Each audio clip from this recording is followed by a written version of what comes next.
Oke, teman-teman semua, kembali bersama saya Kak Vino dalam channel Dr. Med Plus. Ya, kali ini kita akan membahas tentang fisika untuk kelas 10 dan ini pengantar awal ya, teman-teman yang baru masuk ke tingkat SMA. Selamat menempuh tahun ajaran baru juga untuk di tingkatan yang baru gitu ya. Nah, ini fisika di bab pertama sekali, kita akan bicara tentang pengukuran ya, besaran dan satuan, nanti ada dimensi, angka penting dan pelengkapnya gitu ya. Nah, kita akan mengulang lagi mungkin di SMP kalian sudah pernah dapat juga gitu ya untuk materi ini. Ini adalah bagian tentang besaran dan satuan saja gitu ya. Saya yakin teman-teman mungkin sudah pinter ya, sudah lebih tahu tentang konsep ini gitu ya. Nah, kita ulang lagi teman-teman ya, definisi besaran dan satuan. Besaran dan satuan itu apa sih? Gitu ya. Jadi besaran itu segala sesuatu yang dapat diukur memiliki nilai dan satuan. Sedangkan satuan ya otomatis itu sesuatu untuk menyatakan nilai besaran sesuatu ya. Nah, jadi misalkan kita menggunakan satu pengukuran nih. Nah, pengukuran itu mendapatkan nilai massa 500 gram. Jadi misal kita sedang menimbang sebuah benda pakai neraca, dapatkan massa 500 gram. Maka yang disebut dengan besaran itu adalah massa, ya. Sedangkan nilainya adalah 500. Nah, satuannya adalah gram, gitu ya. Sehingga pengertian besaran adalah sesuatu yang memiliki nilai dan satuan. Seperti itu ya, teman-teman ya. Nah, kita sudah pasti mengenal misalkan kita tahu satuan panjang itu ada meter, ada mil, ada inci, waktu itu ada jam, menit, detik, dan seterusnya. Ini contoh besaran satuan yang sudah kita kenal sebelumnya gitu ya. Pasti teman-teman sudah tahu. Nah, teman-teman juga mungkin sudah pasti tahu bahwa besaran itu didefinisikan atau dibagi menjadi besaran pokok dan besaran turunan ya. Nah, apa itu besaran pokok? Besaran pokok itu adalah besaran yang sudah ditetapkan terlebih dahulu ya, bukan berasal dari turunan besaran lain. Dan ini berjumlahnya hanya 7. Ya, sampai saat ini hanya 7. Jadi besaran pokok ini ada panjang, massa, waktu, suhu, kuat arus, intensitas cahaya, dan jumlah zat. Ya, masing-masing punya satuan internasional yang teman-teman sudah pernah dapat ini di tingkat SMP ya, waktu kelas 7. Nah, lalu pelengkapnya besaran pokok, ketika besaran pokok sudah dikombinasi menjadi besaran lain, maka dia akan menjadi yang namanya besaran turunan ya. Jadi besaran turunan adalah besaran yang diturunkan dari besaran pokok. Tentu saja jumlahnya tidak terbatas, ya kan? Nah, beberapa di antaranya misalkan seperti ini ya. Ada luas, ada volume, ada massa jenis, ya, kecepatan, gaya, dan lain-lain. Ini adalah contoh besaran turunan. Jadi, dia diambil dari penurunan besaran pokok, ya, entah perkalian, entah pembagian seperti itu. Ya. Nah, lalu kemudian kita juga mengenal dua pembagian besaran yang terdiri atas besaran skalar dan besaran vektor ya. Besaran skalar itu besaran yang hanya memiliki nilai dan satuan tetapi tidak memiliki arah. Sedangkan besaran vektor itu dia selain memiliki nilai dan satuan, dia juga memiliki arah. Nah, misalkan seperti ini. Jadi, besaran skalar itu contohnya waktu, volume, kelajuan, massa, panjang dan seterusnya. Sedangkan besaran vektor itu ada impuls, ada gaya, ada kecepatan ya.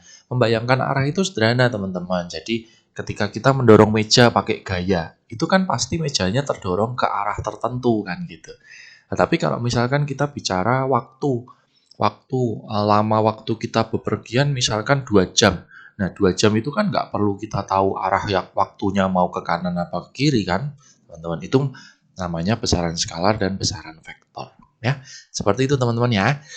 Nah, kemudian kita juga tahu ada beberapa awalan satuan ya. Jadi misalkan kita sudah familiar dengan kilo, hekto, deka, desi, senti itu ya.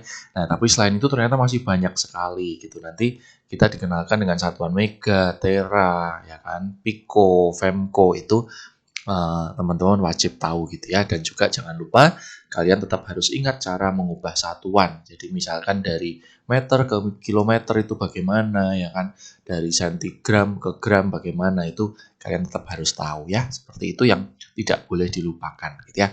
Nah, kita coba ingat-ingat bagaimana cara kita mengubah satuan ya teman-teman. Jadi misalkan ini 520 km kita jadikan ke meter. Tentu aja udah jelas ya. Jadi kilometer mau ke meter itu tinggal dikali 1000. Jadi ini akan menjadi 520.000 meter. Ya. Sedangkan kalau ini 0,06 gram menjadi miligram ya. Gram ke miligram itu jelas juga dikali 1000 kan. Jadi ini akan menjadi dikali 1000 berarti jadi 60 ya. Ini kita tulis aja, misalkan ini caranya adalah dikali 1000 ya. Ini juga dikali 1000 ya. Nah, bagaimana dengan 4200 detik ke menit? Ya, tentu aja udah jelas lah ya. Jadi ini tinggal dibagi 60 ya. Bagi 60 itu berarti dapat 70 menit ya.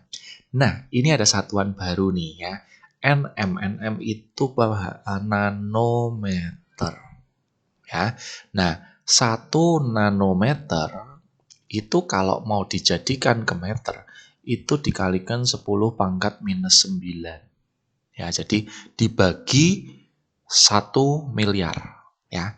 Sehingga kalau dari nanometer mau ke meter aja udah 10 pangkat minus 9, maka kalau dari milimeter mau ke kilometer masih dibagi 1000 lagi kan.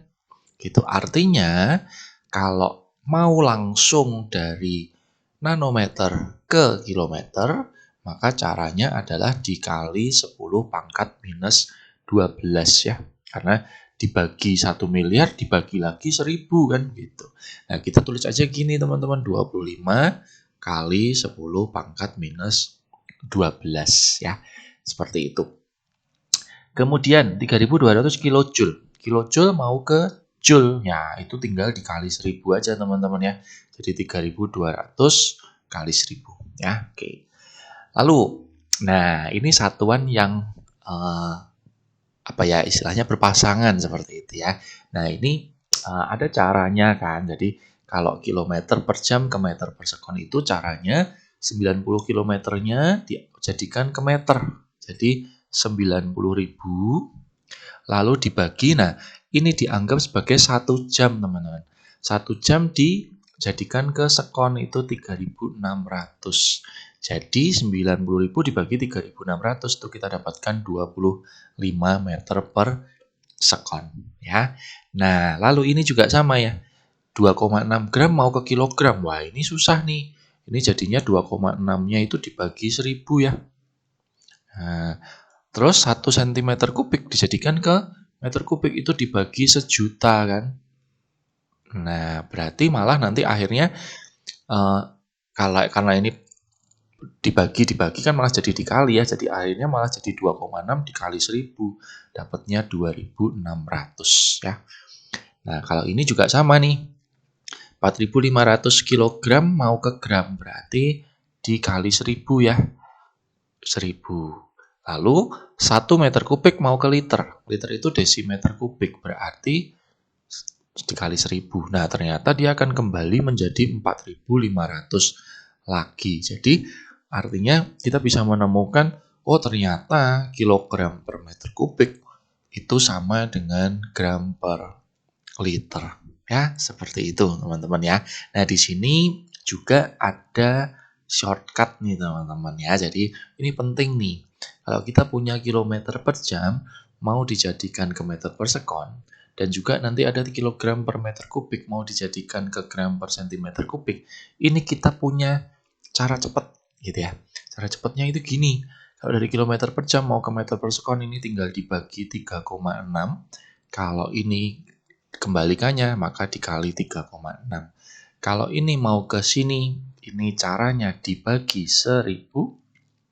Kalau kebalikannya berarti dikali 1000. Nah, ini boleh teman-teman gunakan gitu ya.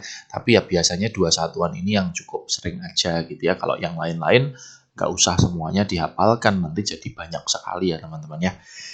Oke, itu pembahasan kita di awal tentang masalah besaran dan satuan ya. Kita lanjutkan di video berikutnya. Sampai di sini dulu untuk video kali ini. Terima kasih sudah menonton.